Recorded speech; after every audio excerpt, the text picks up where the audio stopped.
sy rivo izy dia nisafidy ny lalana ho amin'ny fanafahampirenena zany hoe fitaovam-piadiana ho amin'ny fanafahana firenena ny tarigetrany tamin'ny fotoanandro mbola atao anatin'ny fanjanahantany tsika dia mitoy zany ary mandraka androany dia mitana an'izay foto-kevitra zay satria mbola tsy afaka Madagasikara mbola tsy tafaverina ny fahaleovantena ary ankoatr'izay dia ny fiadiana ho amin'ny tombotsoa amin'ny vahoaka madinika mpitrongo voaomana tolomana hatramin'izay ary mbola tolomana mandrakatrikehitriny ny fampanjakana ny rariny sy ny marina farafahakeliny zany ireo tarigetran'ny gazety telo ndrefa nandritra izay 80 taona izay ary mbola mitoy satria ny tolona mbola tsy vita ny ady ho amin'ny fanafahana firenena mbola tsy vita zavatra tamin'ny andro fanjanahantany dia mbola miseho sy miamafy orina amin'izao fotoana dia manamafy ny tarigetra ihany koa zany ny gazety telo ndrefa eo amin'izay fampanjakana ny fahamarinana sy ny fanomezana lanja ny tombotsoan'ny vahoaka madinika ary indrindra izay famerenana ny fahaleovantena sy ny fiandrianam-pirenena izay sy Ndatsirivo dia nateraky ny faneren'ny tombokolay Arsène Ramazomanana izay tia tanindrazana mpanao gazety satria tao amin'izany gazety ny tombokolay Arsène Ramazomanana zany no nanoratra Rakotona Soavageorges mbola 17 taona izy mbola mpianatra dia efa nanomboka nanoratra dia fanireny tombokolay Arsène Ramazomanana tamin'izany fotoana ny hoe mba faniriko raha mba manana gazety ho anareo dia ny gazety telo ndrefa najoro tamin'izany taona 19 izany efatra amin'ny rahalahy izy Piraitampo no niara-mifarimbona tamin'ny fananganana azy nanana hatramin'ny prity fanatotosana azy dia nizotra tao anatin'ny tontolony fampahalalam-baovao sy ny fanaovana fandalinana moa zany ny lahatsoratra fanabeazana ny vahoaka ary indrindra fijoroana ao amin'izany hoe fitakiana ny fahaleovantena-pirenena izany lalatsarotra no safidian'ny gazety telo ndrefa amin'izany hoe miady ho amin'ny fahaleovantena-pirenena izany miady ho amin'ny tombotsoa amin'ny vahoaka madinika dia niatra tamin'ny gazety telo ndrefa avokoa akoatra ny fanameloana ho faty raha ny sazy ara-panjakana ny resahany fanagadrana ny tompon'andraikitra ny fampanaovana sesitany azy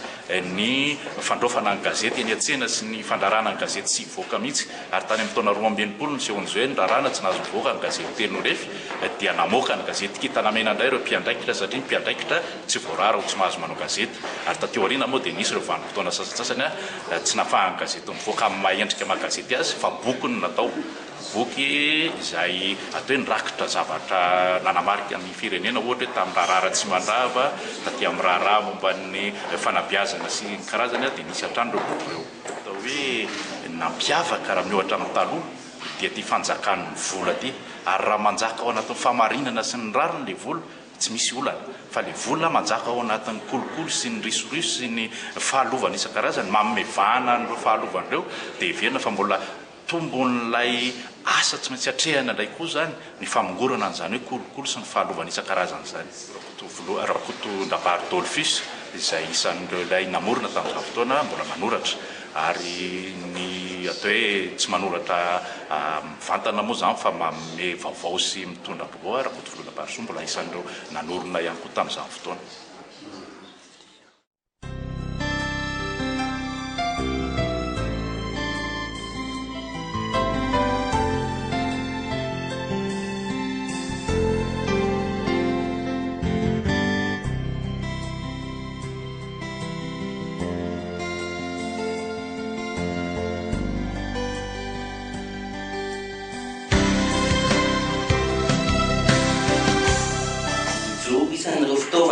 Teo ampelatana ny tia-tanindrazana malagasy ny tahaky ny famerenana manontolo amin'ny malagasy ny fiandrianam-pirenena foto-kevitra sy fomba fijery izay mbola ijoroany mandraka androany ary mbola isan'ny tiavany mpamaky azy.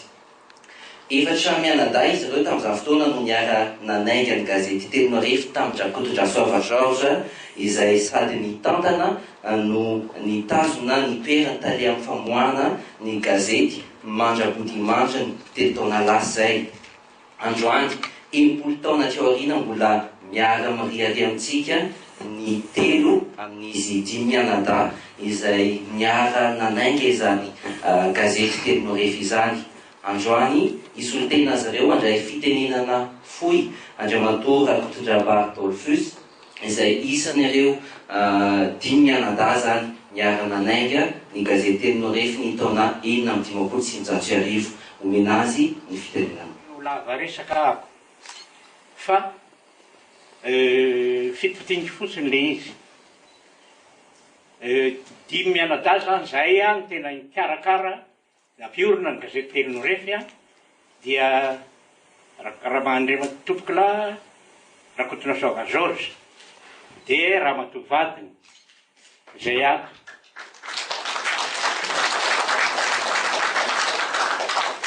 Dia Topokla Pasteur Rakotobezafitsivery, izay fa lasa notomandro io. Dia Rakotovololona Barso,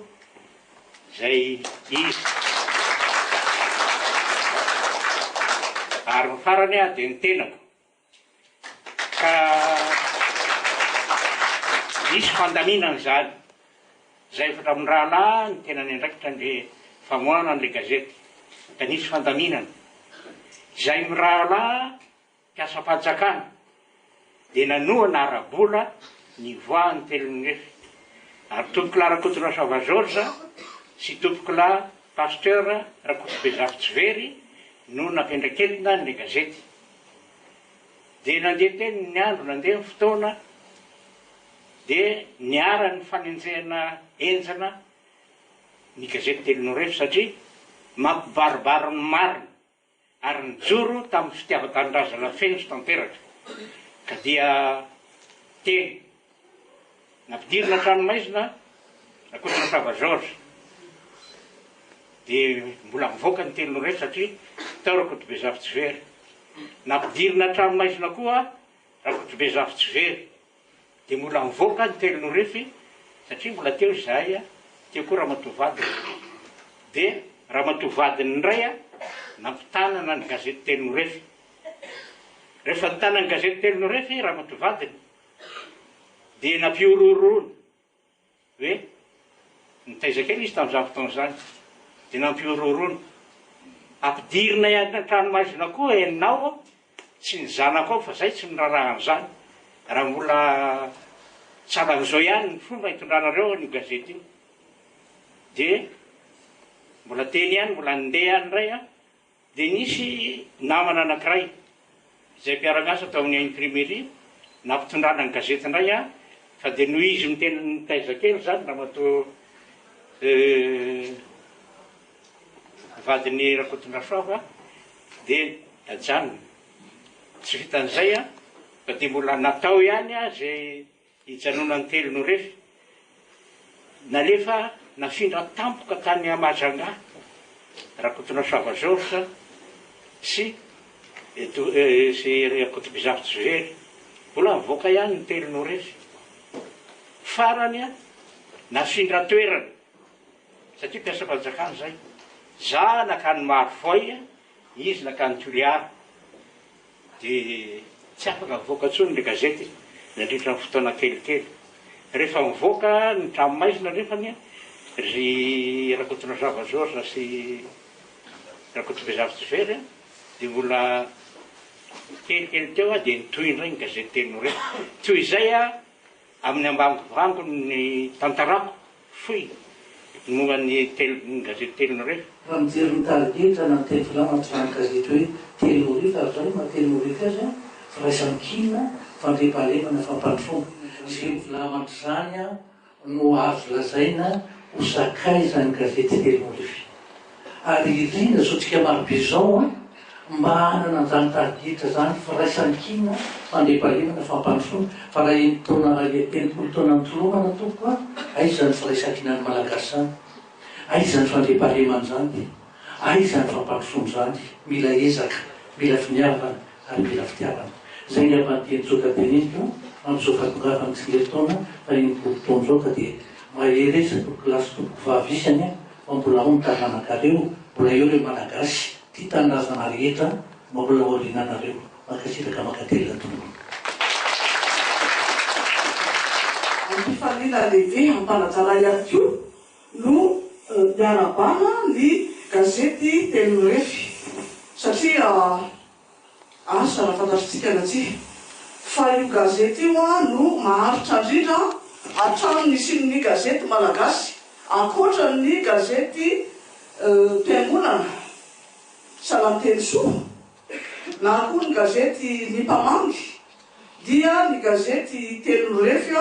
no gazety malagasy voalohany indrindra maharitra enimpolo taona. raha ny gazety kefitra indray jerena gazety politique zany tiako lazaina amin'izany dia ny gazety Telo Refy no voalohany indrindra zao a mahatratra an'izany a 80 taona izany. Koa arabaina manokana zany a marina fa hoe gazety no arabaina fa arabaina manokana ny totona fotsy sy nahandro nahamasaka ny gazety hatramin'izay dia ireo akangasisa nanamborana zay hitantsika eto amin'izao fotoana izao a dia mahafinaritra misaotra anareo tompoko satria araky le voalaza teo ihany koa dia tsy mora ny lalana mizoranareo kanefa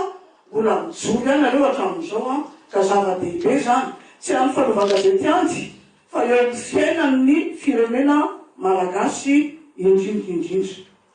Manarak'izay manana tombontsoa manokana ny gazety Telo Refy satria ao a le mialatsindrina atsonanao amin'ny fiantsonanao sanatra soavakely. Soavakely nefa dia tena mandimby anaran'indray soa satria na mbola velona teo a ry tompoko larasoava dia ianao a dia efa naka andraikitra ianao sady ianao a tsy le mpanao gazety manaonao gazety fa tena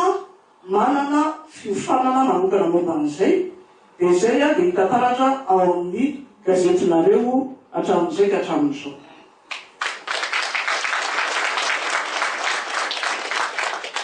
Noho izany a dia tsy misalasala ny tenako a milaza fa toerana manokana ny toeran'ny gazety Telo Refy toerana ambony satria tsy ny halavan'ny gazety andy fa ny atsaran'le gazety hitona moa dia atao hoe gazety tsara. Voalohany indrindra raha miteny hoe gazety malagasy roa ny dika amin'izany. Voalohany a gazety miseho eto Madagasikara fa Telo Refy tsy vitany hoe gazety miseho eto Madagasikara fotsiny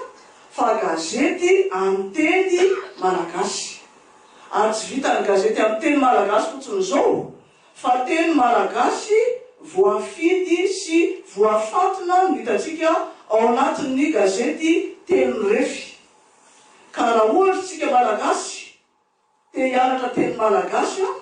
tsy misy fangarony, tsy misy akotry dia ekany aoka re isika amaky gazety Telo Refy. Ka isika eto angamba matotsika eto a dia efa raikitry sy mahalala ny mahasoa hita ao amin'ny gazety Telo Refy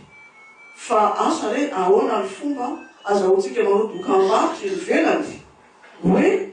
raha tena tia ny Madagasikara marina isika dia mamaky ny gazety Telo Refy. Manarak'izay a gazety Telo Refy a dia gazety tia tanindrazana, gazety kefitra tia tanindrazana, presse journal d'opinion nationaliste. Ka le fiteny hoe tia tanindrazana dia maro ny fomba nisehoany le mahatia tanindrazana amin'ny gazety Telo Refy. Tamin'ny taona 1920 andro vitsivitsy tokom-bolana fotsiny a tsy nahalany tao amin'ny antenimpirenena frantsay ny lalàna lasitra na atao hoe loakala amin'ny teny frantsay no nanomboka niseho teto Madagasikara ny Telo Refy. Mbola nanahirana tamin'izany a famoahany gazety politika manohitra ny fanjanahantany kanefa dia mijoro foana izy a mitaky ny fahaleovan-tena madio mangarangarana tsy ao anatin'ny firaisana frantsay zany dia avy eo koa tsy ao anatin'ny firaisambe frantsay zany hoe les communautés françaises fa tena fahaleovan-tena madio mangarangarana no tadiaviny. Manarak'izay a dia Madagasikara iray tsy mivaky fa tsy vakivakiana ao anatin'ny fédération d'État. Zay tadiavin'ny sasany tamin'izany fotoana zany. Miova toetra ny olona matetika efa tsy tian'le namany intsony zay niaraka taminy atohina satria le toetra nitiavana ny olona iny ny lasa niova dia hoe tsy izy tsony dia tsy minamana aminy intsony any. Ka noho izany tompoko zay toetra napetraka Andriamanitra tamin'ny tena zany zay saonana anazy tsy miova fa hoe tahaky ny reto reto taly zazany famarinana zany miaraka amin'ny fitavatarindrazana dia mijoro sy miaro fakazo sy fakatỳ satria fakahita matetika zany dia hoe mitovitoetra dia ampitiavana indrindra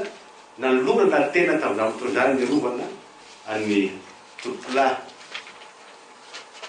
George satria zay fampetsonay rahalahy zany mialatsiny fa eto samepitsika dia mitodika aminareo manokana tena mety saryreo lavitra dia mihitsy afa ozy hoe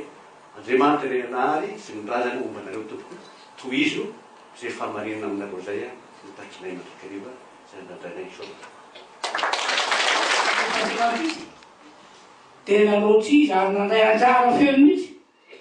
kiny moa rehefa voronaraka aminay dia tsy maintsy mifankarika tantara politika io zay zaka dia voarina tao dia rehefa fa be ny tokoa gazety amin'ny tantara fa amin'ny fotoana moa voafetraka izy mianaka avy fa dia faly tokoa mpanao gazety zotrolona mandoana anareo mandoana nreto voaka be pakasitraka reto fa raha omay zotrolona tompoka dia tsy olona tsy azo adonina mihitsy raha zao fa tena nandroso nopokoko mihitsy ny fikamarana teo aminy ary olona nafo tena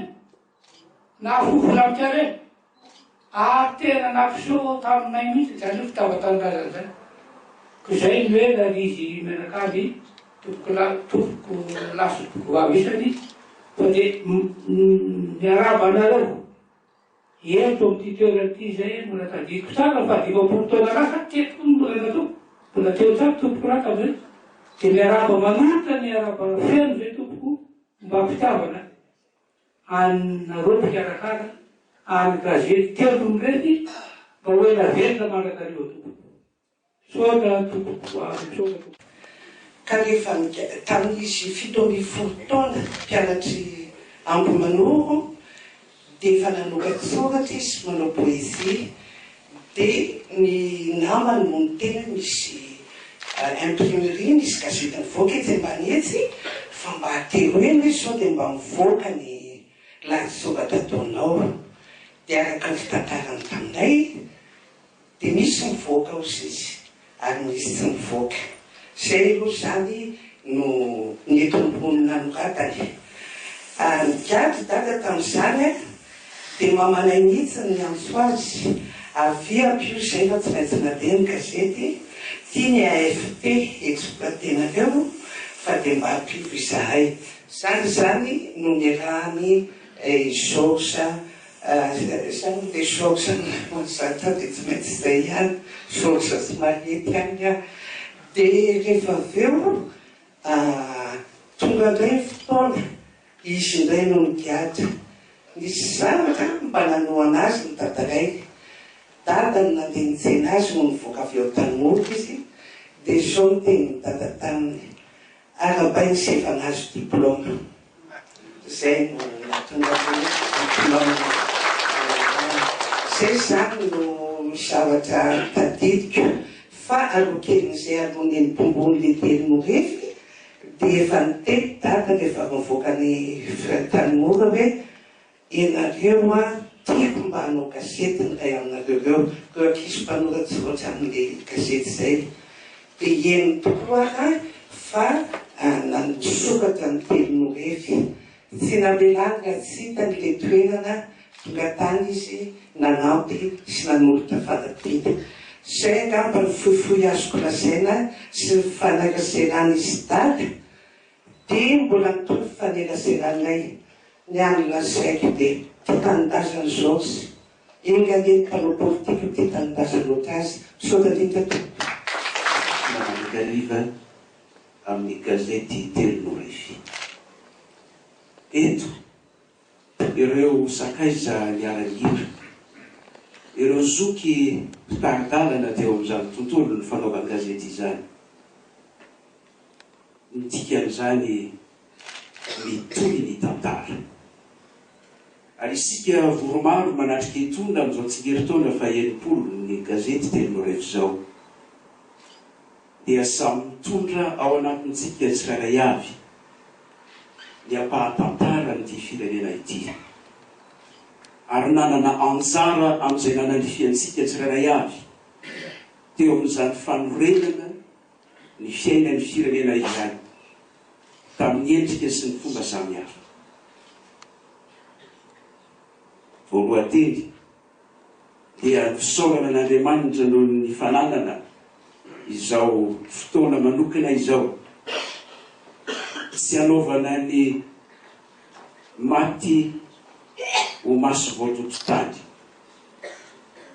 fa omekatsa ary tolorakasina.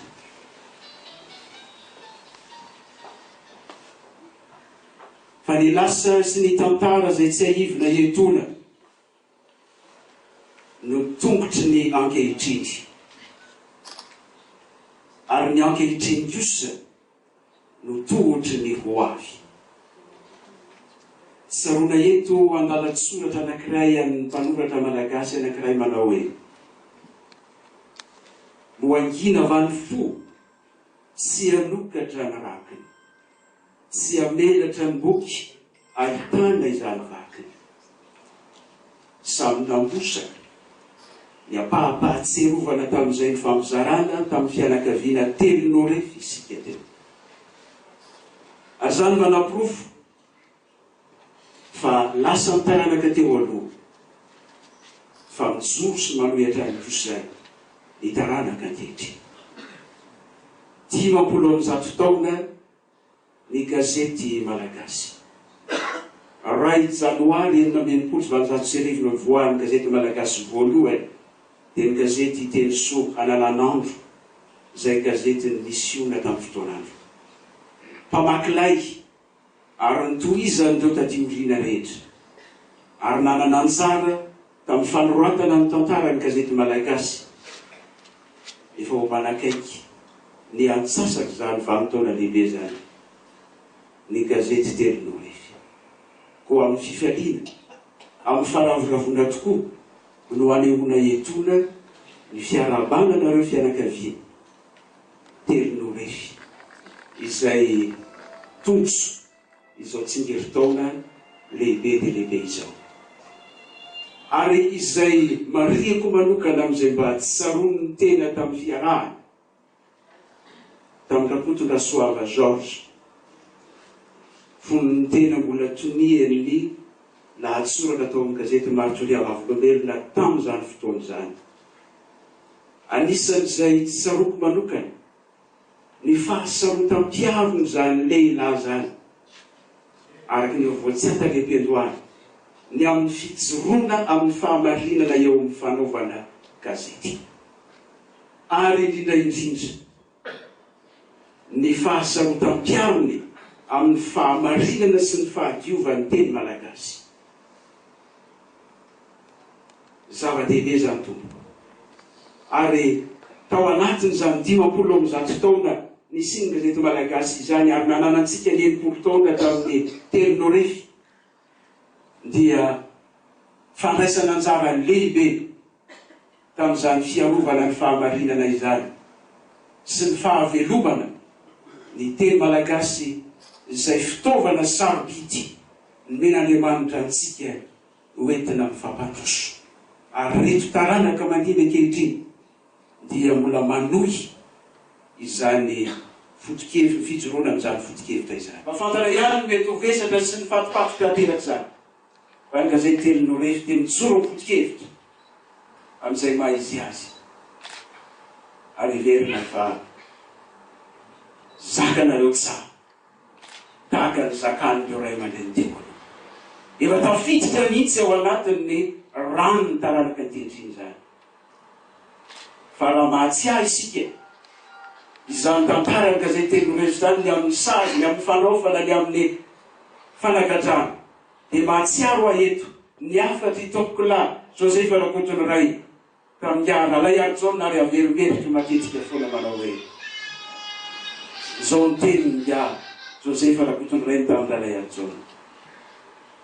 aza kivy ianareo fa mamoaha gazety Manakary mba ampitam-baovao isan'andro amin'ny malagasy, ny fitaizana ny fitiavan-tanindrazana ao aminy. Any Amponja ny Josepha Rakotonyray no miteny an'izany. Ary raha hamoaka ny gazety ny Adity ka alohan'ny maresatra zany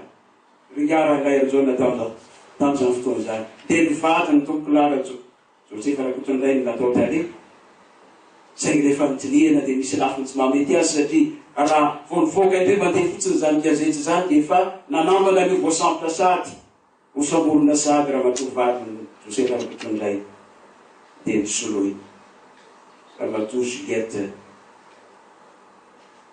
Ranaivo, zanaky Jules Ranaivo. Efa tao anatiny ny fisainany mpanao gazety foana tamin'ny fotoanandro ny mety hisiny fisambora ary tsy nankembotra izany tahaka ny tsy embora nyreto fianakaviany reto koa. Maniry zay soava dianao sy ny mpiara-miasa aminao ianareo fianakaviany. Fa telo no refy vatin'ny volanareo fa tsy mba sarababeny nikitana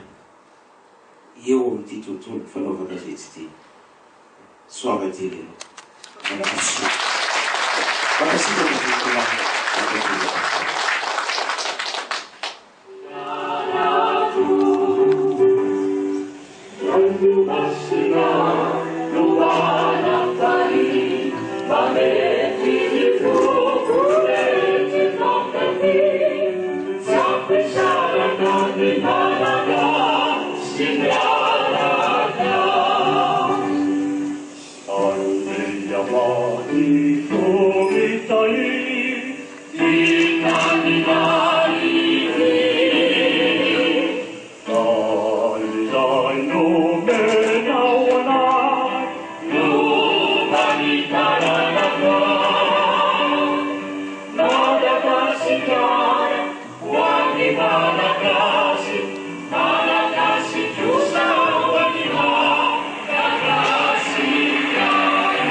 Eniky ny hafaliany zay tomoklasy tomokovavy notrononareo tamin'ity fotoam-panamariana ny tsingeritaona fa enimpolo ny gazety telonao Zo andokarivo ao anatin'ny fitiavana tsy mivemeo ary hitana ny fahamatady tonga tamin'izany miafy ny zavatra nangity ao anatin'ny mbola fiafarany fanjanahantany ireny. Izany rehefa dia netiny misoavana malagasy eo amin'ny fahampahalalana ny zava-misy marina ary tsy misy izay namitokitana kely azy. La zao rakotorasoava dia araky ny voalaza rehetra teo dia lehilahy samy zoro hatrany hatrany ary izany dia ao anatin'izay nataon'izay izy moa lasa mandry tsy ela rehetra tsy lavy zay fa ny gazety kosa dia mijoro hatrany hatrany ary iazo verina azy angamba dia tsy dia voateny loatra fa ireo mpampanjana vola hoy ny fiteny iraisam-pirenena izany hoe ireo zay sambovola iasana hatramin'ny maromaro zao dia tamin'izy fotoana tsy dia naharaka loatra ity gazety ity fa tamin'ny taona roa arivo teo vao nanomboka tafiditra tany amin'ny fond gazety revue de presse amin'ny reny naso iraisam-pirenena reny amin'ny feo nety ny gazety telon'orefy ary nambolay sy grosy zany fa tafiditra anatin'ny revue de presse hoan'ny reny sapana iraisam-pirenena reny feo ny vahoaka ny gazety zay ny zavatra eotontina mbola tsy dia fahita loatra tamin'ny dia saiky ny gazety betsaka mavoaka isan'andro reny voateny amin'ireny de presse ho an'ny iraisam-pirenena reny fa zay miseho dia miezaka mifika ny telon'orefy Malagasy eo ambany Madagasikara sy Malagasy eo ambany vahoany fanjanahana amin'ny endriny rehetra zay mbola iainantsika ankehitriny tsy zoviana amintsika fa zay dia mpanohitra ary tsy misalasala mihitsy ny gazety telon'orefy mamoaka ny hevitry ny mpanohitra toanay ao anatiny izany gazety zany hevitra zay manambara mazava fa mbola tsy afaka Madagasikara ankehitriny mbola misy ny jadona eto Madagasikara misy ny kokokody tsy misy fangarahana mihitsy ny fitantanana ny firenena sy ny firenena malagasy tsy misy zavatra fifehany zao fitondrana amin'ny repoblika faefatra izao manamafiorina miampypisiny ny gazety teolondrefy zany a ary ara-bainay manokana izy androany toy ny tolona zay lazaiko any soavan'andriamanitra teo a ary mandray anjara fianao zany a tolona ho fanoerana tsirariny sy jarona sy ny fanaovana timamba sy tantely ampandrakitanykely zany a miaraka amin'ilay mpanohitra ny gazety teolondrefy nanamarika tokoa ny zavatra nitranga nisy teny nambaran'ny mpanolotra tao anatiny resaka izay natao teo dia ny hoe mbola ho fitaovam-piadiana opelantanana izay tena ty tanindrazana ny gazety teolondrefy ary tsy amboadidy mikasika izany no midika fa efa matoy enimpolo taona ny gazety teolondrefy izay gazety journal d'opinion sika zany hoe gazety faleokevitra midika izany fa efa tafiditra ao anatin'ny fahazarany malagasy ary efa nekeny malagasy ny fisiny zany atao hoe journal d'opinion zany izany iadivana foto-kevitra anankiray tamin'izany fotoana izany moa dia miadany fahaleovanteny zany hoe journal nationaliste zany le gazety teolondrefy efa nekena zany ny fisiny zany ny manahirana fotsiny dia tsika tsy aoriana indray nohatra ny mialatsiny amin'ny teny vahiny hoe remettre en cause an'izay ka mieritreritra hoe rehefa mpanao gazety tokony mahitsy tokony tsy mitanila non misy mihitsy hoe hainao manjery na média zany na gazety io sy ny sisa zay natao iarovana foto-kevitra zay ny média d'opinion sy presse d'opinion ary matoy enimpolo taona ny gazety teolondrefy nekena zany zay hatramin'izay fotoana rehetra izay tsy anjarantsika ty aoriana indray no andehanao remise en cause an'izay zay zany hitako hoe zava-dehibe andeha nanamarika ihany koa no hoe mbola hiady ny fiandrianam-pirenena hiady ny fanafahana ny firenena ary hiady ny fahaleovantena foana ny gazety teolondrefy mendrika loatra izany ady atao izany ary everiko fa raha ohatra maromaro ny gazety na ny mpanao gazety resy lahatra amin'izany foto-kevitra hoe hiady ny fiandrianam-pirenena izany tsy tokony ohatran'izao ilay firenetsika io rery ny gazety zany tsy nivady be raha marina nanana ny tavetrany izy nizanizy amdola teo na izy ary matety mety mitongilana kely mety satria nisy tolona ny teto fa izy kosa tsy nikoso maso mihitsy afanitsaritsahana ny fahavahoaka sy indrindra ny tombontsom-bahoaka za zany miteny mihitsy hoe teolondrefy rery sisany akaka sisanana amin'olona amin'ny gazety hoe tena mananevitra ary mijoro amin'ny heviny hatramin'ny farany zay ny ilainy atohanana azy hatramin'ny farany satria reny vakoka tena laza vakoka malagasy izy ary mitondra mihitsy ny aja mamononahitra an'izany mpanao gazety zany